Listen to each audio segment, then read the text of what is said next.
మోసం చేయకుండా మనం ఉండాలి, కానీ మోసగింపబడకుండా కూడా జాగ్రత్త పడాలి.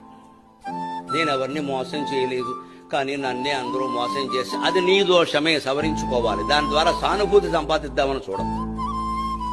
కలియుగంలో ఎప్పుడూ ధర్మం ఏమిటంటే మనం మోసానికి లోను కాకుండా ఉండాలి అంటే ఎదుటి వాళ్ళని మన పట్ల ఏం మాట్లాడుతున్నారో ఏం చేస్తున్నారో ఎప్పుడూ ఓ కన్నేసి ఉంచాలి.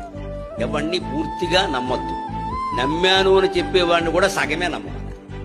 ఎవరి యందు ఎలా ఉండాలో అలా ఉండాలి తప్ప అందరికీ ఒకటే సూత్రం కలియుగంలో పనికిరాదు. ఎందుకంటే మానవులందరూ అలా ఉండరు. ఈ యుగంలోనూ ఉండరు, ఇందులో మరీ ఎక్కువ. పైగా ఈ యుగంలో పగలు ఎలా ఉంటారో రాత్రి ఎలా ఉంటారో తెలియదు. ఎవరిని మంచివాడు అనడానికి లేదు, అలాగని చెడ్డవాడు అనడానికి లేదు. లోకం అంతా చెడిపోయిందంటే మీరు గమనించండి. ఒక 10 ఏళ్లుగా గుళ్ళల్లో పూజలు పెరిగాయి, తీర్థయాత్రలు పెరిగాయి, పూజలు పెరిగాయి, అన్ని హారతులు పెరిగాయి. ఇలా ప్రవచనాలకు జనం రావడం కూడా విపరీతంగా పెరిగింది. కానీ ధర్మము నీతి పెరిగిందని చెప్పగలరా మీరు?